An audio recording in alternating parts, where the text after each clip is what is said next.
এবং আজকে আমরা কথা বলবো মাইক্রোসফট এক্সেলের টিপস অ্যান্ড ট্রিক্স নিয়ে। সাধারণত আমরা জানি যে কন্ডিশনাল ফরম্যাটিং থেকে আইকন সেট করা যায় শুধুমাত্র নাম্বারের উপরে।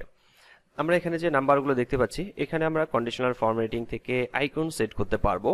তবে লেখার সামনে যদি আমরা আইকন সেট করতে চাই তাহলে কিন্তু সেটা ভিজিবল হয় না। যেমন এই লেখাগুলোকে আমি সিলেক্ট করছি, সিলেক্ট করার পর কন্ডিশনাল ফরম্যাটিং থেকে আইকনে গিয়ে এখান থেকে কোনো আইকন সিলেক্ট করলে সেই আইকনগুলো লেখার সামনে শো করবে না। এটা সাধারণত নাম্বারের সামনে শো করে, লেখার সামনে শো করে না। তাহলে এখানে কেমন করে এসেছে এটা আমরা দেখব যে কিভাবে টেক্সটের সামনে এই আইকনগুলোকে সেট করতে হয়।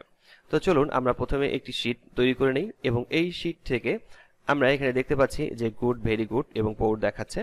তো এখানে আমাদের নাম্বারগুলো রয়েছে আর পারফরমেন্সের এই লেখাগুলোকে আমরা মুছে ফেলবো। প্রথমে আমরা যে কাজটি করব সেটি হচ্ছে পারফরমেন্সের এখানে ক্লিক করব। ক্লিক করার পর কিবোর্ড থেকে ইকুয়াল প্রেস করব। এরপর হচ্ছে আমরা এখানে প্রথমে যে নাম্বারটি রয়েছে এই নাম্বারটিতে ক্লিক করার পর কিবোর্ড থেকে এন্টার প্রেস করি। তাহলে এই নাম্বারটি এখানে চলে আসছে। এরপর এটাকে ড্র্যাগ করে নিচের দিকে নামালে শুধু নাম্বারগুলো শো করবে। এখন আমাদের যে কাজটি রয়েছে সেটি হচ্ছে আমরা নাম্বারগুলোকে সিলেক্ট করে নেব। সিলেক্ট করে নেওয়ার পর আমরা কিবোর্ড থেকে কন্ট্রোল প্রেস করে 1 প্রেস করব। আমরা কিবোর্ড থেকে কন্ট্রোল প্রেস করে 1 প্রেস করলে একটি ডায়লগ বক্স আসবে। এই ডায়লগ বক্স থেকে আমরা প্রথমের দিকে দেখতে পাচ্ছি এখানে লেখা রয়েছে জেনারেল, আর সবার শেষের দিকে রয়েছে কাস্টম। আমরা কাস্টম ক্লিক করি।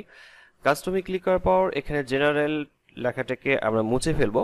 মুছে ফেলার পর আমরা এখানে ছোট্ট একটি ফর্মুলা প্রয়োগ করব। প্রথমের দিকে আমাদেরকে সেকেন্ড ব্র্যাকেট লিখতে হবে, এরপর হচ্ছে লেস দেন 40। অর্থাৎ আমরা চাচ্ছি যদি 40-এর নিচের দিকে কারো নাম্বার থাকে তাহলে সেটা পোর দেখাবে। আমরা সেকেন্ড ব্র্যাকেট ক্লোজ করে দিলাম। দেওয়ার পর এরপর স্পেস প্রেস করব। স্পেস দেওয়ার পর আমরা এখানে লিখব পোর। স্পেস দেওয়ার পর পোর লেখার পর আমরা এখানে অবশ্যই ক্লোন ব্যবহার করব। ক্লোন ব্যবহার করার পর আমরা আবার সেকেন্ড ব্র্যাকেট প্রেস করব। সেকেন্ড ব্র্যাকেট লিখে আমরা লেস দেন লিখব, লেস দেন 80। অর্থাৎ 40 থেকে 80-র মধ্যে যদি কেউ নাম্বার পায় তাহলে সেই নাম্বারটি থাকবে মূলত গুড। তো আমরা এখানে সেকেন্ড ব্র্যাকেট ক্লোজ করে নিচ্ছি। এরপর আবার স্পেস প্রেস করলাম আর এই গুড লেখাটিকে আমরা ডাবল ইনভার্টেড কমার ভিতরে রাখবো। আমরা গুড লেখাটাকে ডাবল ইনভার্টেড কমার ভিতরে রাখলাম, ডাবল ইনভার্টেড কমা ক্লোজ। এরপর হচ্ছে আমরা যে কাজটি করব সেটি হচ্ছে আবার ক্লোন লিখব। লেখার পর আবার ডাবল ইনভার্টেড কমার ভিতরে আমরা লিখছি ভেরি গুড। এরপর ডাবল ইনভার্টেড কমা ক্লোজ করতে হবে। এখানে নর্মালি যে কাজটি হয়েছে সেটি হচ্ছে যে 40 থেকে যদি নিচের দিকে কারো নাম্বার থাকে তাহলে সেটা অবশ্যই পোর দেখাবে, আর 40 থেকে 80-র মধ্যে কারো নাম্বার থাকলে সেটা হচ্ছে গুড দেখাবে, আর 80 থেকে উপরের দিকে কারো নাম্বার থাকলে সেটা হচ্ছে ভেরি গুড দেখাবে। এটা ছিল আমাদের কন্ডিশন। এরপর আমরা এখান থেকে ওকে লেখাতে ক্লিক করব। তাহলে এখানে দেখতে পাচ্ছেন যেহেতু সবগুলো লেখা সিলেক্ট করা ছিল এখানে গুড, ভেরি গুড কথাটা আসছে। এখানে প্রথমে নাম্বার ছিল, নাম্বার থেকে আমরা এখানে অটোমেটিক্যালি টেক্সট নিয়ে আসছি। এখন এখানে কিন্তু খুব অনায়াসেই আমরা কন্ডিশনাল ফরম্যাটিং থেকে আইকন সেট করতে পারবো। আর এটা করা যাবে শুধুমাত্র এই জন্যই, সেটা হচ্ছে এখানে দেখা যাচ্ছে এগুলো লেখা, আসলে এগুলো লেখা নয়। এগুলোকে টেক্সট দেখা যাচ্ছে, আসলে এগুলো টেক্সট নয়, আসলে এগুলো নাম্বার। এর পিছনে সেটা নাম্বারেই রয়েছে। আমরা এর আগে নাম্বার রয়েছে এই জন্যই, সেটা হচ্ছে আমরা নাম্বারটা এখান থেকে এখানে নিয়ে এসেছিলাম এবং এগুলো লেখা নয়, এটা হচ্ছে নাম্বার। এটা মনে রাখতে হবে যে দেখা যাচ্ছে লেখা, আসলে সেটা লেখা নয়। যা আমরা দেখি তা কিন্তু ঠিক নয়, অনেক সময় এরকমটা হয়।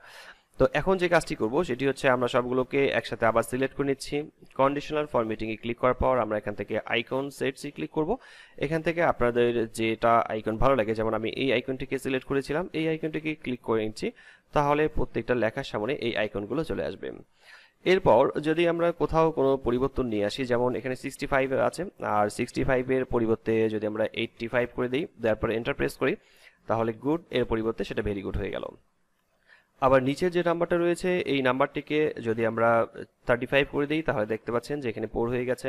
আবার এই নাম্বারটিকে যদি আমরা 65 করে দিচ্ছি তাহলে দেখতে পাচ্ছেন এখানে গুড আছে। অর্থাৎ এখানে গুড পারফরমেন্সটা শো করবে, সেটা হচ্ছে আইকনগুলোও শো করবে। তো এই ছিল আজকের এই টিউটোরিয়ালটিতে। আপনাদের যদি ভালো লেগে থাকে অবশ্যই কমেন্টস করে জানাবেন। তো দেখা হচ্ছে নতুন কোনো টিউটোরিয়ালে। ততদিন পর্যন্ত ভালো থাকবেন, সুস্থ থাকবেন। খোদা হাফেজ।